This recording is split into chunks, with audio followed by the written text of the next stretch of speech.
So Mikel Arteta's striker shortlist for this summer has been revealed by The Mirror, who have said that the options are Benjamin Sesko, Viktor Gyokeres and Alexander Isak. A little bit underwhelming, isn't it? Really. But I had to think about it, and I know I've already done a video on the whole striker thing at Arsenal, but the striker market is just it's not looking good, is it? It's really not looking good. Outside of Haaland, Lewandowski and Kane, it's very slim. It's very slim.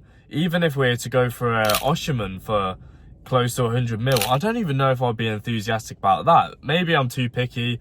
When Arsenal were linked to Isak when he was at Sociedad, I was one of those who wasn't enthused by it, and look what he's done at Newcastle. So, look, what do I know, really? But I even think Arteta's not really, or the club overall don't really seem settled on an option, because we're hearing a new option every single day. I'm just going to say it. I'd miss out on a striker this summer, because no one's really standing out to me where I'm going, yeah, I want him, please. And I'd much rather just go for a goal-scoring winger. We also need a midfielder, maybe two, a centre-back who can cover at left-back as well. But in regards to a striker, Sesko, he started 11 games for Leipzig. 11 this season. He can't even get into the Leipzig team, so how can he come into Arsenal and be our main man? Isak's an exciting signing, don't get me wrong, what a player, but he can't stay fit. And we're always moaning about Jesus' fitness, Partey's fitness. We're bringing in someone else who's not been able to adapt physically to the Premier League so far. Don't get me wrong, out of any of the strikers, I'd be most excited about Isak. But do you want to risk someone who's got a bad injury history? I don't know if you do. Saying that, if he can bring you... he scored 12 goals in 20 games in the Premier League this season. If you add them 12 goals to Arsenal's season, could that be enough to get you over the line? Maybe. I think it might be able to. He's still obviously got 10 more games to score some more. So you're looking at around 15 goals from Isak in that Newcastle team. If he came into Arsenal, would he score more? Yeah, I think he would.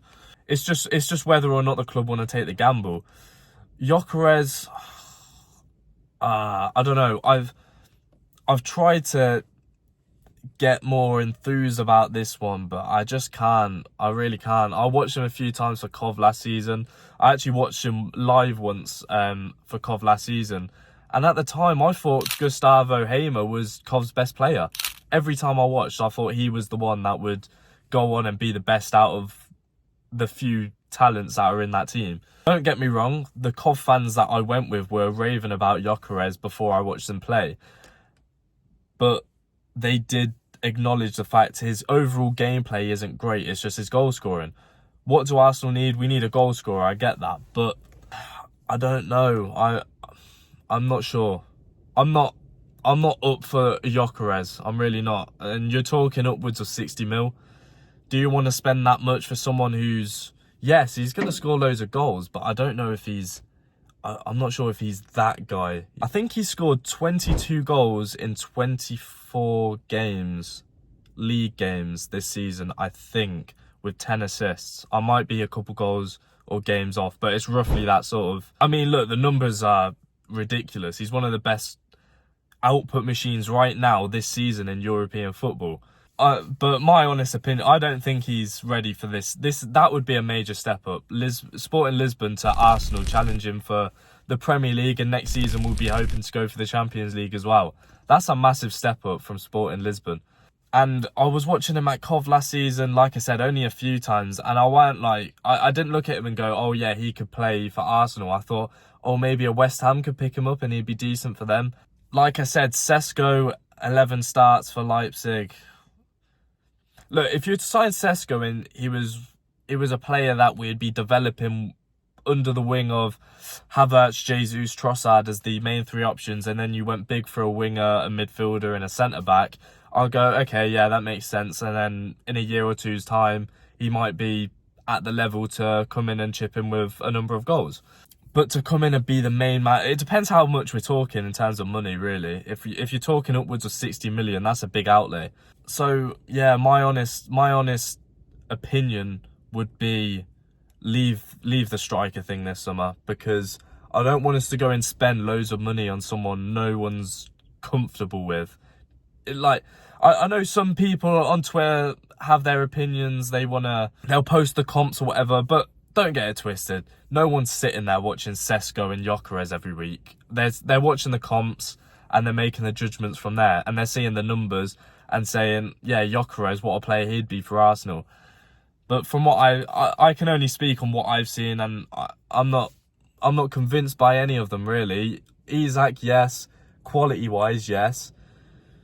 But the fitness thing's a worry. So yeah, Arsenal, please leave the whole striker thing this summer. Let's not just do it for the sake of doing it, just because fans are calling for a striker. I get the first half of the season problem when we were struggling to score goals and we were playing more controlled and we needed someone just to finish off chances. I get that, but surely you can figure out a way elsewhere for doing that, and you can, like I said, bring in a goal-scoring winger, because it's obvious Arteta wanted another winger instead of Martinelli. I'm not saying get rid of Martinelli. I love Martinelli, but I do think there's someone else out there who could step in and score a lot of goals. A midfielder as well. I think we'll go for a midfielder who sits deeper. Or will we? I don't know. Because there's Rice. It depends what we do with Partey. So I don't know. I'd love to go for a Xavi Simons or someone of that ilk. Someone who can score goals as well. Having someone like that as an advanced 8 alongside Odegaard, as well as Saka, as well as Martinelli or the new winger or whoever it may be. I think that's enough to win a lot of games. Like, considering Arsenal now, our goal scoring now, it's the best in the Premier League.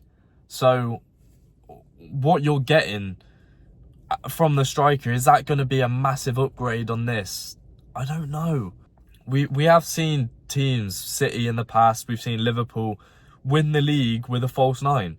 We might not get over the line this season, and that might be the biggest argument. Look, we can't do it without a gunman. And that would be a fair point. I'm just not completely sold on these options, if I'm being honest. And look, it's come from the Mirror. It might just be putting 2 and 2 together and getting an article for loads of clicks and reactions like what I'm doing right now. But from what we're gathering from everywhere, that does seem to be the sort of options. David Ornstein's come out and said it's very unlikely Arsenal will go for either Toney or Osimhen. So that's them 2 off the list. And then there's Xerxes, who, to be fair, Xerxes is one of my favourite out of the lot, all the options. I think you could get him for a bit cheaper than the others. And I think he brings something a little bit different, and we could develop him in terms of goal scoring. But the list that come out of these 3, it's just, it didn't stand out to me in the same way when Arsenal were linked to Declan Rice last year. But what's happened to the strikers, man? Like, there used to be so many strikers in European football, and now, like, this is what we're looking at. This is what we're picking from. I think, yeah, look, I'll cut it here, but I do think we should just leave the whole striker thing this summer. I know we're desperate for one, but let's just put the money elsewhere and go for a striker when one comes available, instead of just rushing it for the sake of it. So yeah, I don't know how the audio was. I had to change the mic because the other mic was just getting a bit fuzzy. So we'll see how this is. I need to hear it back, but if it's bad, then apologies, but oh well. Yeah, make sure to like, subscribe, and follow me on Twitter as well. I'll leave my Twitter in the description. And yeah, I'll see you soon.